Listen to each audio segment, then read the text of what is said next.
सरदार अख्तर मेंगल का कौमी असम्बली की रुकनीत से मुस्ताफ़ी होने का ऐलान। ये अहम खबर है, आपको आप तक पहुँचा रहे हैं कि सरदार अख्तर मेंगल ने कौमी असम्बली की रुकनीत से मुस्ताफ़ी होने का ऐलान कर दिया है।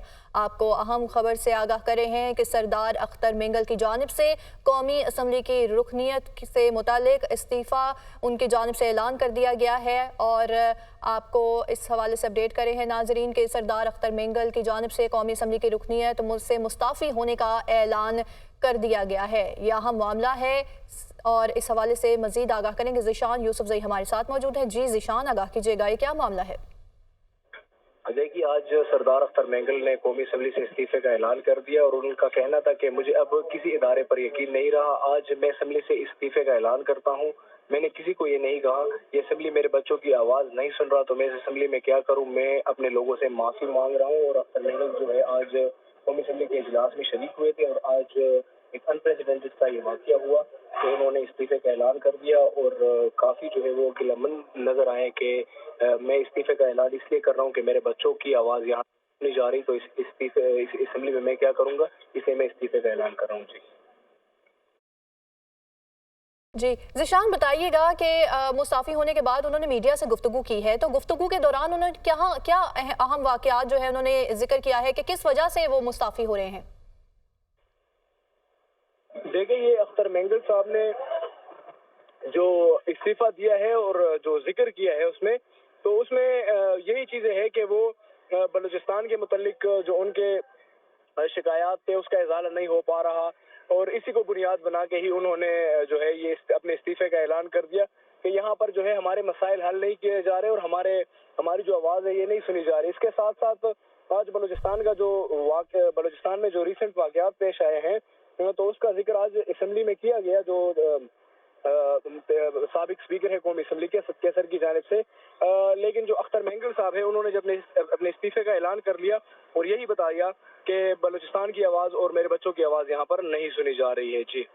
जी ज़ीशान, बहुत शुक्रिया, इस हवाले से आप हमें आगाह करे थे। नाजरीन, यह अहम मामला है जहां पर सरदार अख्तर मेंगल का कौमी असम्बली की रुकनीत से मुस्ताफ़ी होने का ऐलान कर दिया गया है। बलूचिस्तान के मामले पर लोगों की दिलचस्पी नहीं है। सरदार अख्तर मेंगल की जानिब से ये कहा गया है कि मैं अपने लोगों के लिए कुछ नहीं कर सका। सरदार अख्तर मेंगल की जानिब से ये कहा गया है और उन्होंने कहा कि मैं कौमी असम्बली की रुकनीत से मुस्ताफ़ी हो रहा हूँ। ये ऐलान उनकी जानिब से किया गया है कि लोग बलूचिस्तान के मसाइल को नहीं समझते हैं और ना ही इस पर कोई बात करना चाहता है। बलूचिस्तान के मामले पर लोगों की कोई भी दिलचस्पी नहीं है और मैंने अपनी पार्टी को किसी भी मुतालिक इस केस से मुतालिक आगाह किए बगैर ही उन्होंने कहा है कि मैं इस्तीफा दे रहा हूं।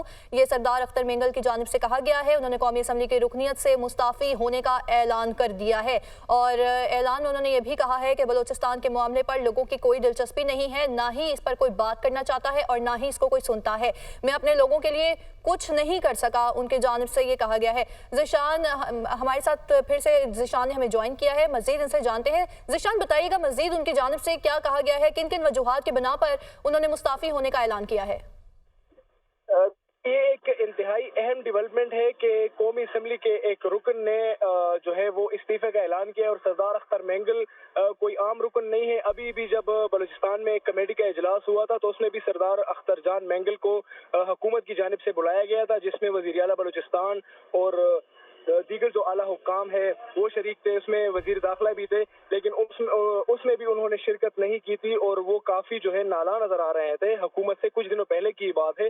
ताहम आज वो असम्बली जब इजलास शुरू हुआ तो उसके दरमियान आए और इस तरह किसी को इल्म भी नहीं था और ना उन्होंने पहले से किसी को बताया था, बल्कि एक अनप्रेसिडेंटेड सा वाक़या हुआ और सरदार अख्तर जान मेंगल जो है वो अपनी जो है उन्होंने इस्तीफे का ऐलान कर दिया। और अगर वजूहात की बात की जाए तो इसमें उन्होंने वजूहात यही बताई है कि मुझे जो है अब किसी इदारे पर यकीन नहीं रहा और वो जो है उन्होंने बताया कि मैं इस्तीफे का ऐलान इसलिए करता हूं कि ये असम्बली में जो है मेरे बच्चों की आवाज़ नहीं सुनी जा रही और इस असम्बली में मैं क्या करूंगा जहां पर मेरे बच्चों की यानी कि बलूचिस्तान के जो अवाम है उनकी आवाज़ नहीं सुनी जा रही। और उन्होंने साथ साथ जाते हुए ये भी कहा कि मैं अपने लोगों से माफ़ी का तलबगार हूँ और मैं माफ़ी मांगता हूँ अपने लोगों से कि मैं उनके लिए कुछ कर नहीं सका। और उन्होंने साथ साथ ये भी कहा कि अब मुझे किसी इदारे पर यकीन नहीं रहा। जी, किसी भी इदारे पर यकीन नहीं रहा। ज़िशान, इस हवाले से हमारे साथ ही मौजूद रहिएगा। मजीद तफसीलात भी आपसे जानेंगे। अभी यासिर मलिक ने हमें ज्वाइन किया है, मजीद इनसे जान लेते हैं। यासिर, बताइएगा, मुस्ताफ़ी होने का ऐलान बहुत बड़ा है, तो उन्होंने अपनी पार्टी को एतमाद में क्यों नहीं लिया और मुस्ताफ़ी होने का ऐलान भी कर दिया? देखें, सरदार अख्तर मिंगल जो है उन्होंने ऐलान जो है वो जो कौमी असम्बली का जो गेट नंबर 1 है उसके बाहर जो मीडिया कॉर्नर है वहां पर उन्होंने प्रेस कॉन्फ्रेंस में ऐलान किया है कि वो आज कौमी असम्बली से उसकी जो रुकनीत है उससे मुस्ताफ़ी होते हैं। और आज जब कौमी असम्बली के ऐवान में उनको तकरीर के लिए जब माइक दिया गया स्पीकर की जानिब से, तो इसी दौरान जो है हमीद हुसैन की जानिब से जो MWM के मेंबर हैं कौमी असम्बली के, उनकी जानिब से कोरम की निशानदेही की गई। सरदार अख्तर मिंगल को आज जो है वो बोलने का मौका नहीं मिला, जिसके बायस उन्होंने ये